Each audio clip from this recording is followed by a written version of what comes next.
أحسن الله إليكم. قال المصنف رحمه الله: الأصل السادس: رد الشبهة التي وضعها الشيطان في ترك القرآن والسنة واتباع الآراء والأهواء المتفرقة المختلفة.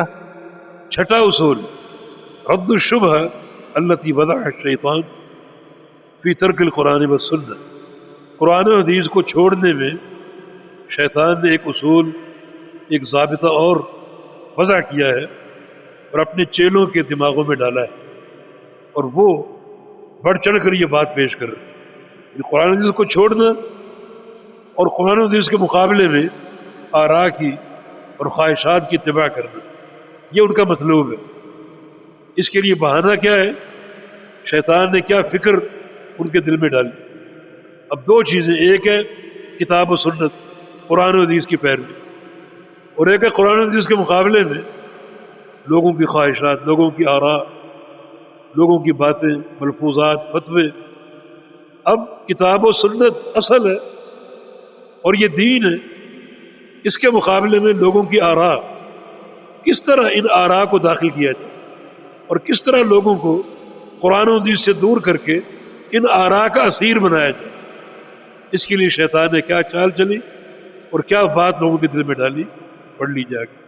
أحسن الله إليكم. قال رحمه الله: وهي أن القرآن والسنة لا يعرفهما إلا المجتهد المطلق، والمجتهد هو الموصوف بكذا وكذا أوصافا لعلها لا توجد تامة إلا في أبي بكر وعمر.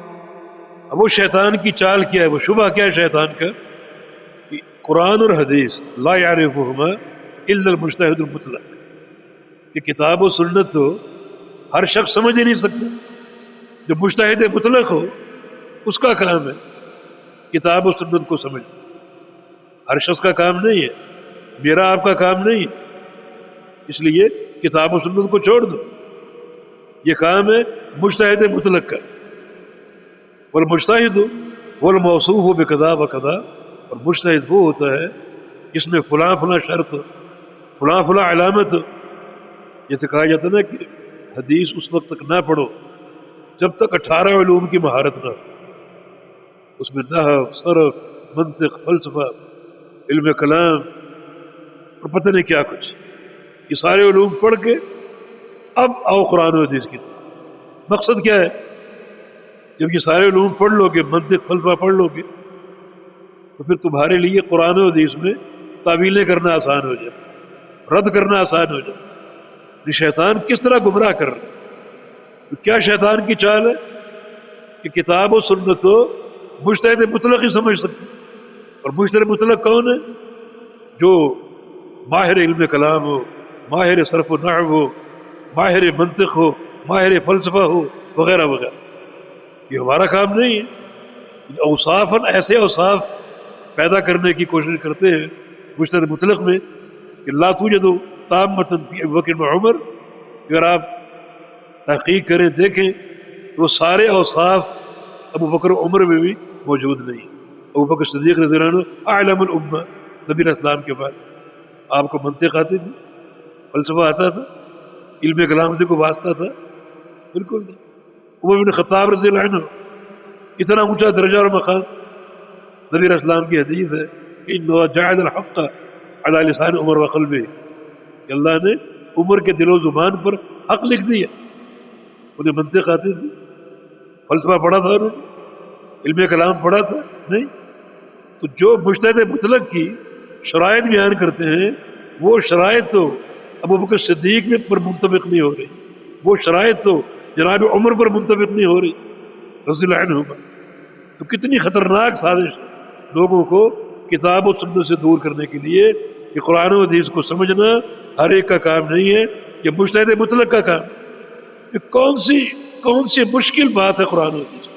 اللہ پاک کا دعویٰ وَلَقَدْ يَسَّرْنَا الْقُرْآنَ لِلذِّكْرِ فَهَلْ مِن مُدَّكِرٍ، ہم نے قرآن کو آسان بنایا ہے نصیحت کے لیے۔ نصیحت آسان ہوتی، ایک ناصح کسی کو نصیحت کرے اور ایسے الفاظ استعمال کرے جو سننے والا سمجھ ہی نہ سکے، تو وہ ناصح کامیاب ہو سکتا ہے کہ تمہاری بات تو اگلا سمجھ ہی نہیں رہا۔ اللہ رب العزت، اللہ تعالیٰ سے بڑھ کر بندوں کا خیر خواہ کون ہے؟ اس سے بڑھ کر بندوں کا ناصح کون ہے؟ بندوں کی ہدایت کا یہ پیغام اگر وہ ایسا بنا دے کہ کسی کے پلے ہی نہ پڑے تو یہ طعن دین پر بھی ہے اور خالق کائنات پر. کہ کیسی نصیحت بھیجی ہے ہمیں سمجھ نہیں آ رہا. کیا سمجھیں؟ اقیم الصلاۃ، نماز قائم کرو، کون سا اشکال ہے اس میں؟ اعبدوا ربکم، اپنے رب کی عبادت کرو، کون سا اشکال ہے؟ لا تشرکوا بہ شیئا، اللہ تعالیٰ کے ساتھ کسی کو شریک نہ ٹھہراؤ، کون سی بات ہے مشکل سے؟ قل هو اللہ احد، کہہ دو اللہ ایک ہے، کون سا اشکال ہے اس میں؟ واللہ الخالق البارئ المصور، اللہ تعالیٰ کے نام، ان ناموں کے معنی، کون سا اشکال ہے؟ تو یہ ایک حربہ شیطان کا جو اپنے خاص چیلوں کے دماغوں میں ڈالا اور اس بات کو عام کیا جا رہا ہے کہ کتاب و سنت سے بچ کر رہو. یہ مجتہد مطلق کا کام ہے، میرا آپ کا کام نہیں ہے. کتاب و سنت سے دور کرنے کی ایک سازش. أحسن الله إليكم. قال رحمه الله: فإن لم يكن الإنسان كذلك فليعرض عنهما فرضا حتما لا إشكال فيه، ومن طلب الهدى منهما فهو إما زنديق وإما مجنون لأجل صعوبة فهمهما. ہم کہہ رہے ہیں کہ جو شخص اس طرح ہو، یعنی مجتہد مطلق نہیں ہے، وہ مجتہد مطلق وہ نہیں ہے، اس میں اجتہاد کی شرائط نہیں ہے. ایک بڑا جو علامہ فہامہ اس کی شرائط اس میں موجود نہیں ہے، تو پھر وہ کیا کرے؟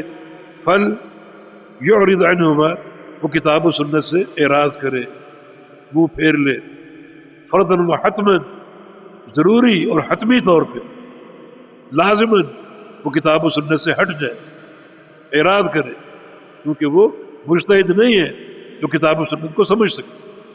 لا شک ولا اشکال فیہ، اس میں نہ کوئی شک ہے اور نہ کوئی اشکال ہے. ومن طلب الہدی منہما، اور جو مجتہد نہیں ہے اور اس کے باوجود کتاب و سنت سے ہدایت طلب کرتا ہے، وہ اما زندیق، یا تو وہ زندیق ہے، وہ اما مجنون، یا پھر وہ مجنون اور دیوانہ اور پاگل. لاجل صعوبت فہم ہے، کیونکہ فہم میں مشکل، تو مجتہد نہیں جو کتاب و سنت کو سمجھ سکے، تو فہم میں صعوبت کی بنا پر تم اس کے قریب نہ جاؤ. قریب جاؤ گے تو یہ زندیقیت ہے، یہ الحاد ہے، اور یہ جنون اور پاگل پن، کہ ایسا کام کر رہے ہو کہ تمہارے لائق ہی نہیں، تمہارے پلے ہی نہیں پڑے گا. یہ بڑی ایک گہری سازش کتاب و سنت سے لوگوں کو دور کرنے کے لیے. کتاب و سنت کا فہم کتنا آسان. ہاں، فطرت سلیمہ ہونی چاہیے، عقل سلیم ہو، یہ عقل بیمار نہ ہو، یہ دل بیمار نہ ہو. امام راضی رحمہ اللہ نیشا پور گئے، ان کے شاگردوں نے استقبال کیا اور ان کو ساتھ لا رہے ہیں، دائیں بھی شاگرد، بائیں بھی شاگرد، پیچھے بھی شاگرد، اور بڑے اکرام اور اعزاز کے ساتھ ان کو اپنی منزل کی طرف لے کے جا رہے ہیں. ایک گلی سے گزرے، وہاں ایک بڑھیا بیٹھی تھی اپنے گھر کی چوکھٹ میں.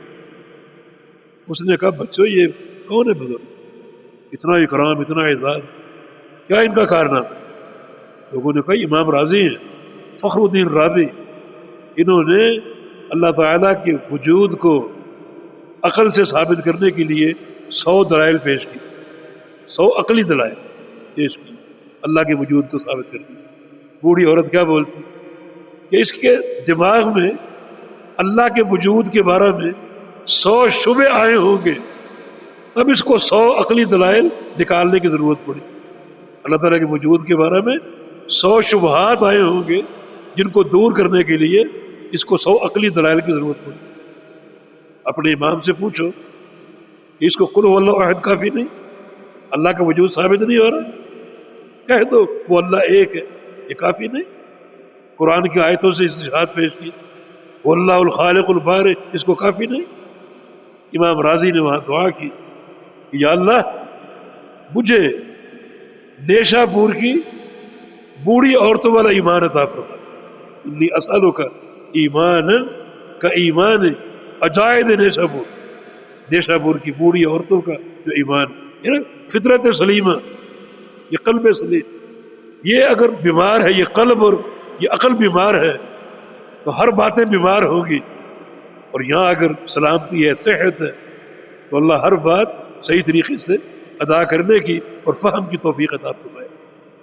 اب کتنی یہ خطرناک بات ہے کہ کتاب و سنت سے اعراض حتماً اور قطعاً اختیار کرو، کیونکہ تم مجتہد مطلق نہیں۔ قرآن کیا کہہ رہا ہے؟ فاستمسک بالذی اوحی الیک، فاستمسک مضبوطی سے پکڑ لو۔ فاستمسک میں مضبوطی سے تھامنے کا معنی ہے، جیسے فاعتصموا، جیسے خذ الکتاب بقوہ، کتاب کو قوت سے پکڑ لو۔ فاستمسک کا وہی معنی ہے، مضبوطی سے پکڑ دو۔ کیا؟ بالذی اوحی الیک، جو آپ کی طرف وحی کی جا رہی۔ وحی کیا ہے؟ دو چیزیں، قرآن اور حدیث۔ وانزل اللہ علیک الکتاب والحکمہ، یہ دو چیزیں، ان کو مضبوطی سے تھام۔ یہ اللہ کس سے کہہ رہے؟ اپنے حبیب سے۔ اور ساتھ ہی کیا فرمایا؟ انک علی صراط مستقیم، بے شک یہی صراط مستقیم ہے۔ کتاب و سنت کو مضبوطی سے تھامنا ہی صراط مستقیم۔ آگے کیا فرمایا؟ وَإِنَّهُ لَذِكْرٌ لَكَ وَلِقَوْمِكَ، یہ آرڈر، یہ نصیحت آپ کے لیے ہے اور آپ کی پوری امت کے لیے۔ تو فرق ہے کوئی؟ اور آگے کیا فرمایا؟ وَسَوْفَ تُسْأَلُونَ، سن لو، اس تعلق سے تم سے ان قریب سوال کیا جائے۔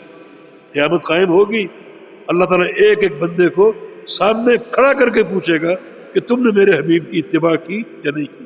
کیا جواب دو گے؟ یا اللہ میں مجتہد مطلق نہیں تھا، مجھے منطق نہیں آتی تھی، فلسفہ نہیں آتا، علم کلام نہیں آتا، یہ جواب دو گے؟ اللہ تعالیٰ کیا فرما رہا ہے کہ یہ آرڈر آپ کے لیے اور آپ کی پوری امت کے لیے، اور ان قریب تم سے سوال کیا جائے گا۔ ماذا اجبتم المرسلین، میرے نبی آئے، انہوں نے دعوت دی، تم نے میرے انبیاء کی دعوت کا کیا جواب دیا؟ کیا جواب دو؟ یہ ایک سازش ہے دین اسلام کے خلاف۔ أحسن الله إليكم. قال المصنف رحمه الله: فسبحان الله وبحمده كم بين الله سبحانه شرعا وقدرا، خلقا وأمرا، في رد هذه الشبهة الملعونة من وجوه شتى بلغت إلى حد الضروريات العامة، ولكن أكثر الناس لا يعلمون. سبحان اللہ بحمدہ، اللہ تعالیٰ پاک ہے ہر عیب سے، ہر نقص سے۔ عیب اور نقص ان لوگوں کی دماغوں میں ہے۔ اللہ کی شریعت، اس کا نظام اور قانون، قرآن و حدیث ہر عیب اور نقص سے پاک ہے۔ اسی کی تعریف کے ساتھ ہم مقرون ہیں، اور اسی کی تعریف مطلوب ہے، اور اس کی تسبیح جو ہے وہ اس کی تعریف کے ساتھ ہے۔ کم بین اللہ سبحانہ وتعالی شرعا وقدرا خلقا وامرا، کہ اللہ تعالیٰ نے کس قدر بیان فرمایا اس مزعوم شبہ کے رد میں، اس مزعوم شبہ کے رد میں کہ قرآن و حدیث کو سمجھنا ہر ایک کا کام نہیں۔ پورا قرآن اٹھا کے دیکھ لیجیے، شرعی مسائل اور تقدیر کے مسائل، خلق اور امر، یہ تمام مضامین قرآن میں موجود ہیں۔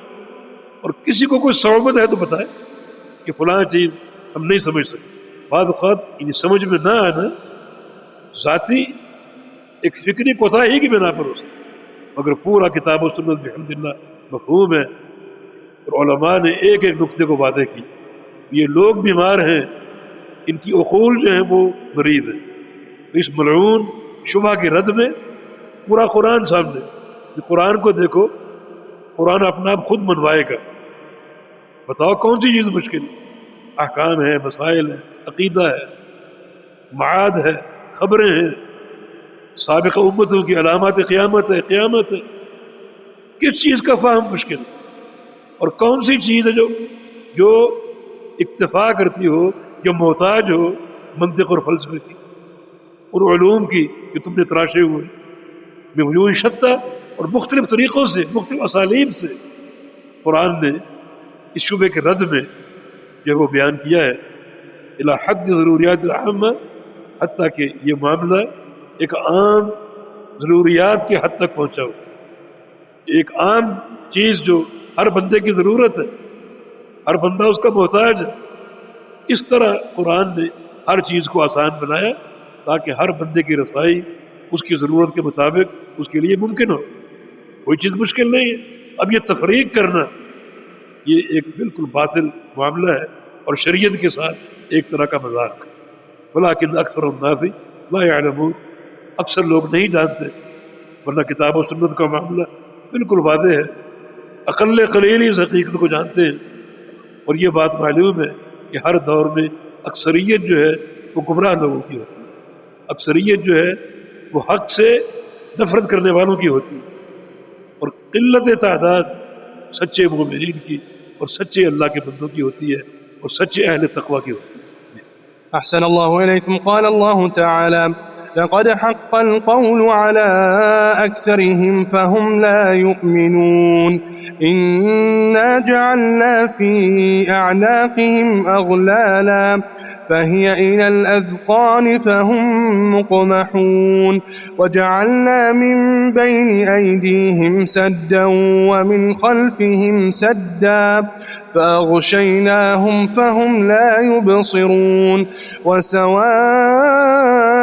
عليهم أأنذرتهم أم لم تنذرهم لا يؤمنون إنما تنذر من اتبع الذكر وخشي الرحمن بالغيب فبشره بمغفرة وأجر كريم. آخره والحمد لله رب العالمين، وصلى الله على سيدنا محمد وعلى آله وصحبه وسلم تسليما كثيرا إلى يوم الدين. اللہ اکبر. یہ آیات کریمہ ان لوگوں کا جواب ہے جنہوں نے یہ گزشتہ 6 اصولوں کے ساتھ اپنا ایک برا سلوک جو ہے وہ روا رکھا، ہر اصل کو رد کرنے کے لیے باطل نظریات پیش کیے. یہ آیات کریمہ ان کا جواب ہے.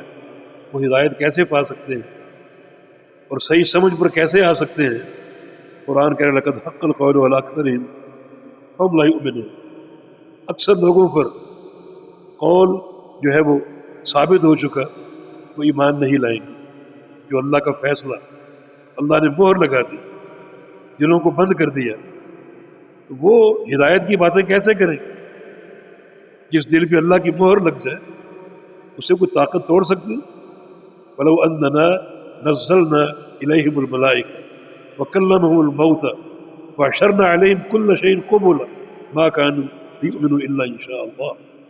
آسمانوں کے سارے فرشتے آ جائیں، زمینوں کے سارے مردے آ جائیں، اور دنیا کی ہر شے اس کے زبان مل جائے اور سب کھڑے ہو کر اس کو سمجھائیں، تو ساری یہ دنیا مل کر بھی فرشتے اور قبروں کے مردے اور ہر ذرہ ذرہ مل کر بھی اللہ کی مہر کو نہیں توڑ سکتے. ایسے انسان کے دل میں نیکی داخل نہیں کر سکتے. جہاں اللہ کا فیصلہ اس طرح برحق صادر ہو چکا ہو، یہ لوگ ہدایت کے قابل ہی نہیں، وہ کیسے ہدایت کی بات کریں؟ انا جعلنا فی اعناقہم اغلالا فہی الی الاذقان فہم مقمحون. ہم نے ان کی گردنوں میں بیڑیاں ڈال دی، اور وہ بیڑیاں اذقان تھوڑیوں تک آئی ہوئی ہیں. فہم مقمحون، اور وہ لوگ جو ہیں اپنے سروں کو اوپر اٹھائے، نگاہوں کو جھکائے، ان نگاہوں کو اٹھانے کی ان میں ہمت نہیں ہے. یہ ان کا معاملہ ہے.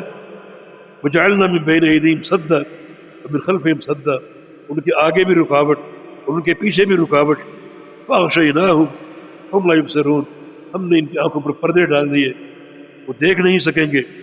وسواء علیہم انذرتہم ام لم تنذرہم لا یؤمنون. اے میرے حبیب، ان کو ڈرائیں یا نہ ڈرائیں، سمجھائیں یا نہ سمجھائیں، یہ لوگ ایمان نہیں لائیں گے.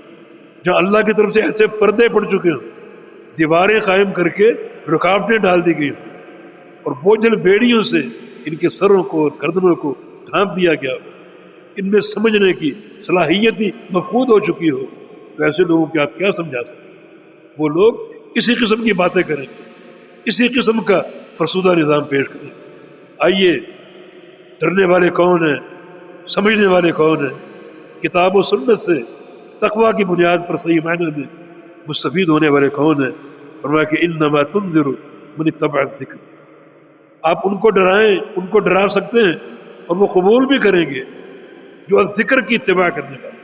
الذکر قرآن اور حدیث، جن کے دل میں کتاب و سنت کی پیروی کا جذبہ ہو. وخشی الرحمن بالغیب، اور وہ غیب کے ساتھ رحمان سے ڈرتے ہوں، جن کے دل خشیت سے بھرے، خشیت سے بھرے ہوئے.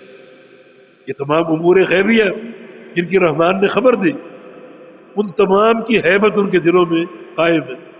جہنم کی خبر ملی، قیامت کی عرصات کی خبر ملی، قبر کی خبر ملی، سب پر ایمان ہے اور خشیت موجود ہے۔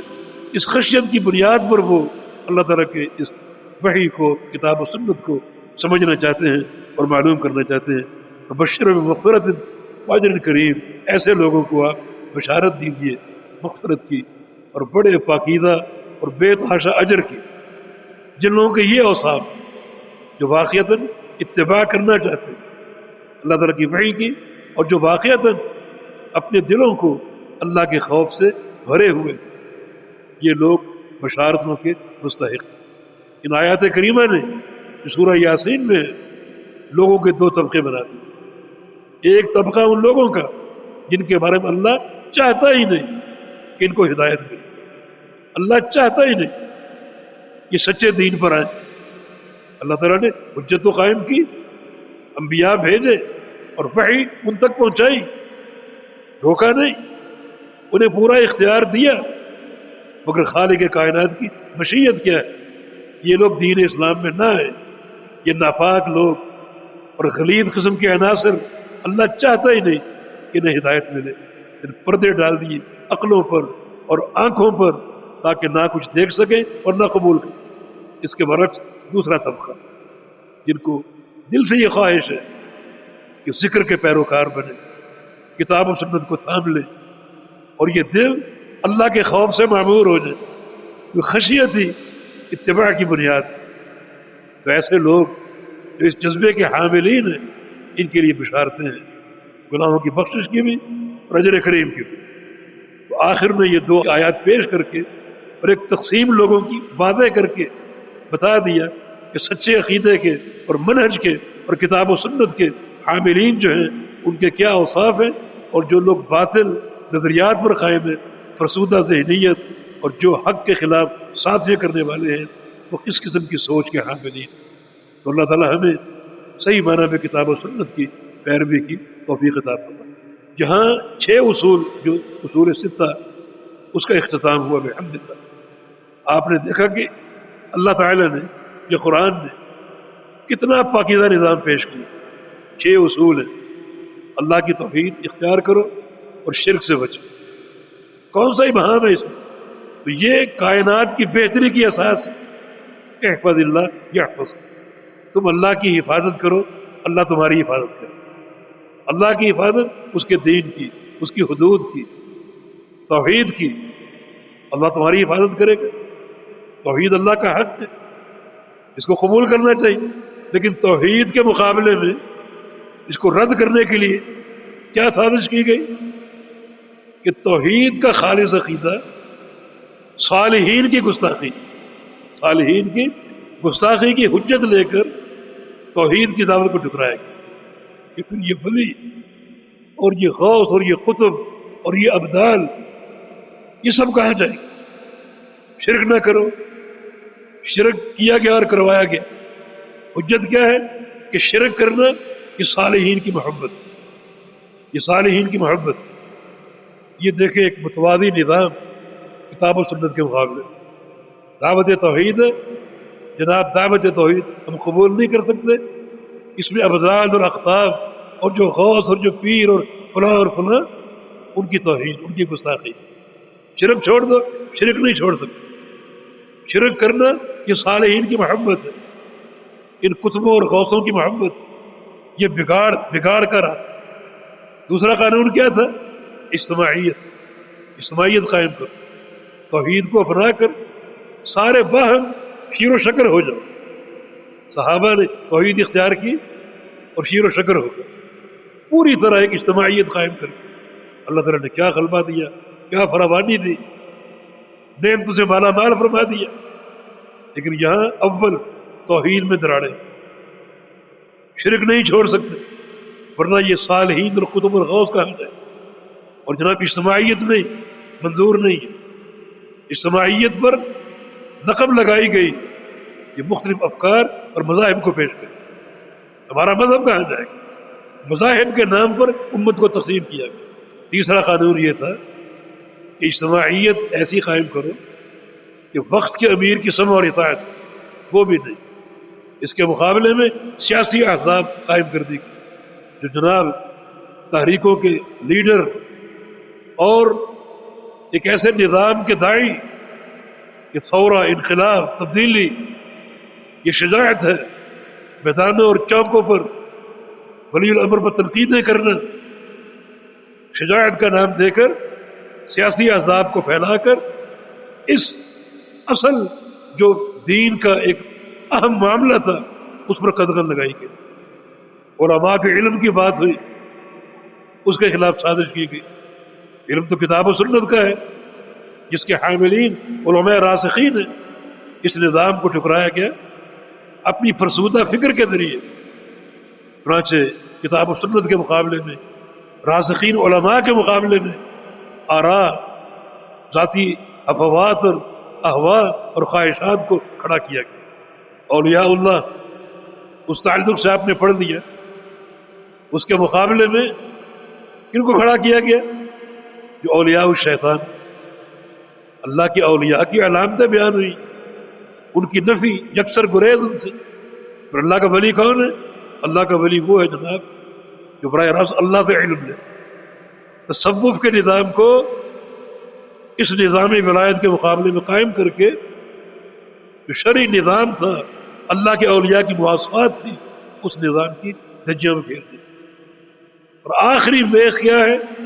کتاب و سنت کو سمجھنا ہمارا کام ہی نہیں، یہ کام چند بندوں کا ہے جو کہ مجتہد مطلق ہے۔ کون ہے وہ؟ بتاؤ۔ ابو بکر صدیق وہ بھی نہیں ہے، یہ قاعدہ ان پر بھی فٹ نہیں آتا، عمر بن خطاب پر بھی نہیں آتا، صحابہ پر نہیں آتا۔ مانا کتاب و سنت سے چھٹے، اللہ کے بندو شریعت سے وفاداری کرو۔ یہ 6 اصول جو شیخ نے پیش کیے بڑے زرعی قواعد ہیں، ان کو انہی ترتیب سے اگر دیکھا جائے، غور کیا جائے، اپنایا جائے، یہ سعادت دارین کی اساس، دونوں جہانوں کی سعادت۔ اور اس کے مقابلے میں ایک امن کو تباہ کرنے کے لیے اور دین اسلام کے خلاف جو ساتھی عناصر ہیں، انہوں نے تمام ضوابط کے مقابلے میں اپنی فکر پیش کی۔ اللہ کا پروٹوکول منظور نہیں ہے، صالحین کا پروٹوکول منظور ہے، اور اس کے تحت ایک گندا نظام تراشا گیا اور اس کو قائم کیا گیا۔ آئیے ہم تو کوشش کریں کتاب و سنت کو تھامیں، اور جو قانون اور اصول اور ضابطے بیان ہوئے ان کو اپنائیں، اور اپنا کر جو ہمارے متعلقین ہیں، اہل و عیال ہیں، دوست احباب ہیں، ان تک اس دعوت کو پہنچائیں، تاکہ یہ جو اصول جو بیان ہوئے بڑے زرعی قواعد ہمارے سامنے آئے، اس روشنی کو عام کیا جائے، اس نور کو عام کیا جائے۔ وہ ظلمتیں، وہ تاریکیاں جو ہمارے ہاں رائج ہیں، ان اصولوں کو ٹھکرانے کی بنا پر ان کا خلا کامہ کیا جائے، ان سے اعراض کیا جائے۔ والتوفیق بید اللہ تعالی، وصلی اللہ علی سیدنا محمد وعلی آلہ وصحبہ وسلم تسلیما کثیرا الی یوم الدین۔ کتاب کا اختتام اللہ تعالیٰ کے رسول صلی اللہ علیہ وسلم پر درود اور سلام کے ساتھ فرمایا، جو کہ بہترین خطاب ہے کہ اللہ تعالیٰ قیامت تک آپ پر درود و سلام جو برساتا رہے اور نازل فرماتا رہے۔